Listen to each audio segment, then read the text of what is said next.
अब बताइए, ये कथा सुन के लगता है कि वो कृष्ण चीर का हरण करेंगे?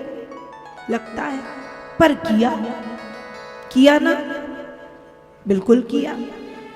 एक समय की बात है, मार्गशीर्ष माह मतलब अगहन के महीने में गोपियां एक व्रत रखती थी, कात्यायनी मैया का व्रत, जिसमें यमुना जी के पानी में गले तक जल में खड़ी होके मतलब पूरे समय रात्रि भर यमुना के जल में खड़ी रहती।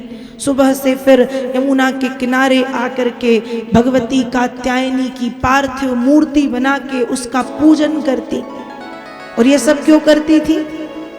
कि कृष्ण हमें प्राप्त हो जाए। कात्यायनी मैया का व्रत मार्गशीर्ष माह में गोपियां जल में खड़े होकर के करती थी। एक दिन की बात है, गोपियां इस व्रत को करने के लिए आई, अपने पूरे वस्त्र उतार के किनारे किनारे रख दिए। तो भगवान जी भी पहुंचे वहां, कन्हैया, और कन्हैया ने पूरे वस्त्र उठाए और कन्हैया छिप गए। अब गोपियां जब स्नान करके बाहर की ओर बढ़ती हैं तो देखती हैं वस्त्र तो वहां थे नहीं। चारों तरफ देखा तो समझ गई कि ये कृष्ण की ही लीला है। और भगवान एक वृक्ष के नीचे बैठे दिख भी गए। भगवान कहते चलो आ जाओ और अपने अपने वस्त्र ले लो। पर गोपियां कहती हैं कि कैसे कैसे निकले हम, हाथ जोड़ के सिर झुका के वहीं खड़ी हैं कि कृष्ण हमारे वस्त्र हमें दे दो। पर भगवान ने गोपियों के वस्त्र नहीं दिए, अंत में दिए। पर ये चीर हरण की लीला प्रभु ने की और गोपियों को दो चीजें सिखा दी। पहली चीज, गोपियां निर्वस्त्र होकर के जल में प्रवेश कर गई थी और जल में वरुण देवता का वास होता है। किसी भी देवी को, किसी भी माँ को, किसी भी पुरुष को, किसी भी स्त्री को, स्त्री हो या पुरुष, पूर्ण रूप से निर्वस्त्र होकर के जल में नहीं जाना चाहिए, क्योंकि जल में वरुण देवता का वास होता है। गोपियों ने वो किया।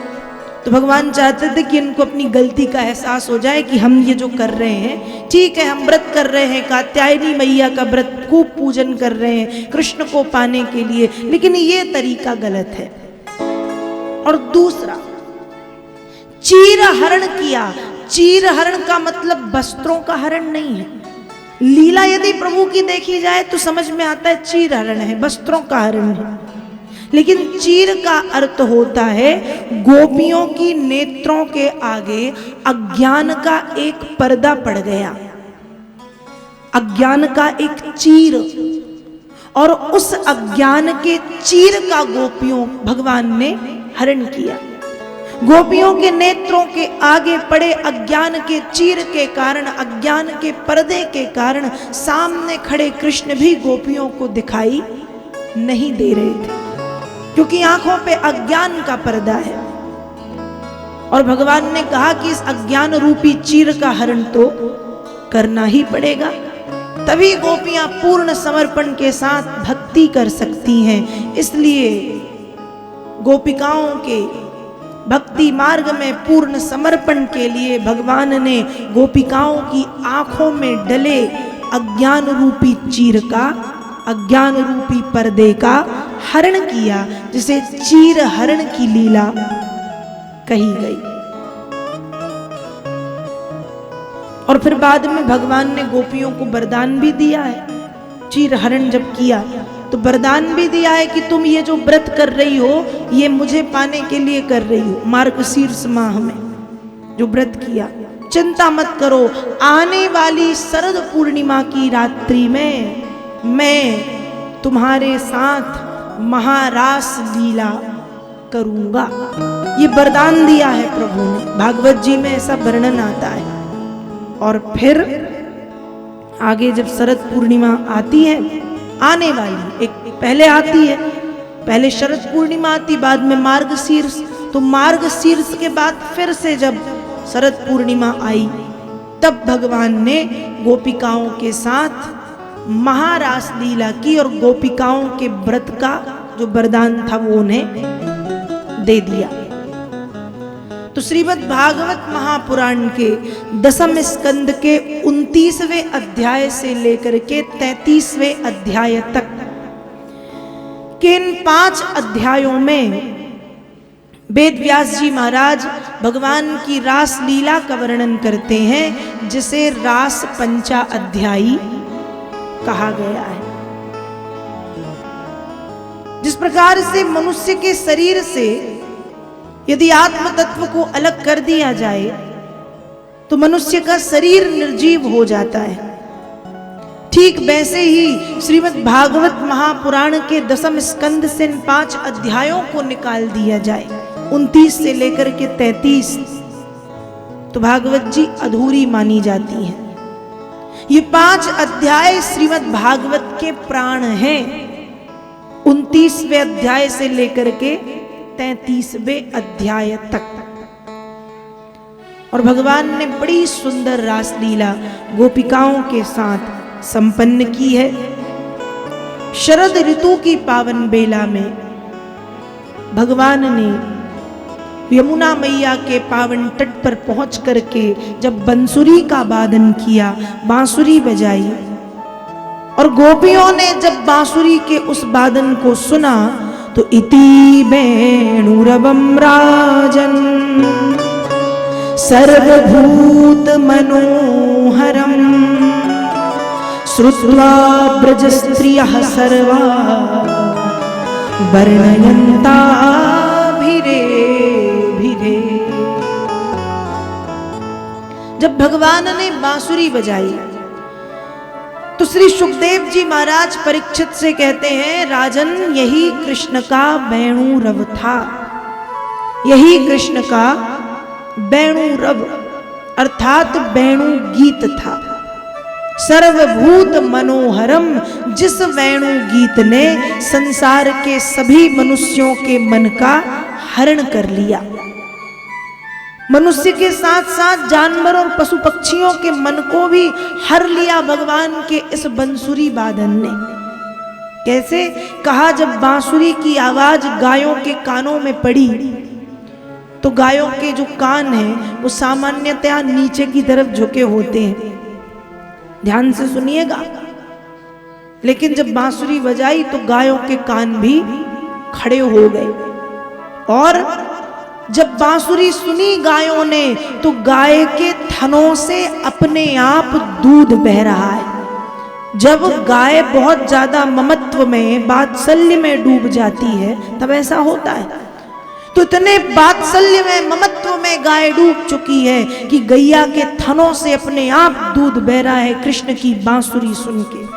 ये गायों की स्थिति। बछड़ों की क्या स्थिति? कहा, भैया बछड़ों की स्थिति ऐसी कि वे गैया के थनों से दूध तो खींचते हैं लेकिन ना गुटक रहे, गुटकना समझ रहे हैं ना, ना निगल पा रहे हैं ना बाहर निकाल पा रहे हैं। दूध मुंह में भर के एक दिशा की तरफ एकटक देख रहे हैं। और कुछ बछड़े, कहा कुछ बछड़े गैया के थनों से दूध तो खींचते हैं, एक तरफ से खींच रहे हैं दूसरी तरफ से गिरा रहे हैं, खींच रहे हैं गिरा रहे हैं। तो ऐसी स्थिति है। सर्वभूत मनोहरम, भगवान के इस बंसुरी वादन ने सब संसार के समस्त प्राणियों के, प्राणी में मनुष्य पशु पक्षी जानवर सब आते हैं। तो कहा सर्वभूत मनोहरम, समस्त प्राणियों के मन को मोह लिया, आकर्षित कर लिया।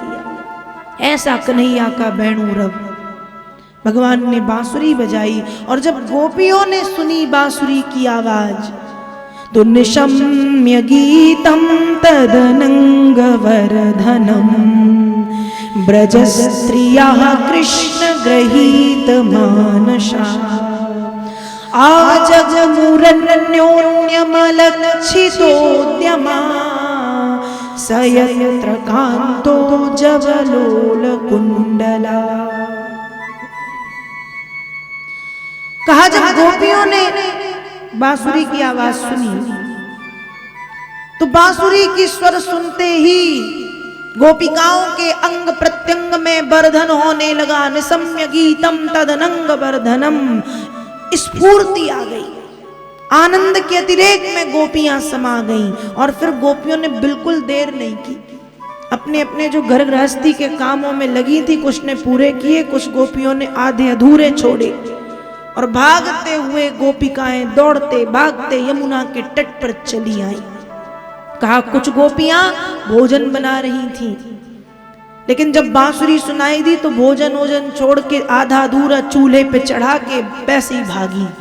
कुछ गोपियां स्नान कर रही थी, स्नान करना छोड़ के आधे अधूरे उल्टे सीधे वस्त्र पहन के भागी। कुछ गोपियां श्रृंगार कर रही थी तो पैर की पायल जोड़ के गले में पहनी और गले का हार पांव में पहन के चल दी। एक गोपी पति को भोजन परस रही थी, आधा अधूरा भोजन परोसा और कुछ 2-4 बर्तन उठाए और फेंक के मारे और यमुना जी के किनारे पहुंच गई।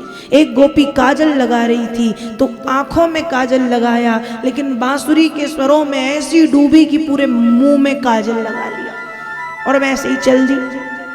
अब जब वैसे ही चली तो दूसरी गोपियां कहती हैं कि जब एक प्रेयसी अपने प्रियतम से मिलने जाती है तो और ज्यादा सज धज के जाती है, तुम ऐसे जाओगी? गोपी ने कहा बिल्कुल ऐसे ही जाऊंगी। तो कहा फिर तो तुमको कृष्ण देखेंगे भी नहीं। तो गोपी कहती है कौन कहता है कृष्ण मुझे नहीं देखेंगे? तुम सबसे ज्यादा कृष्ण मुझे देखेंगे, देखना। क्यों? गोपी ने 2 उत्तर दिए। एक उत्तर तो ये दिया कि कृष्ण शरीर की सुंदरता को नहीं, कृष्ण मन की सुंदरता को देखते हैं।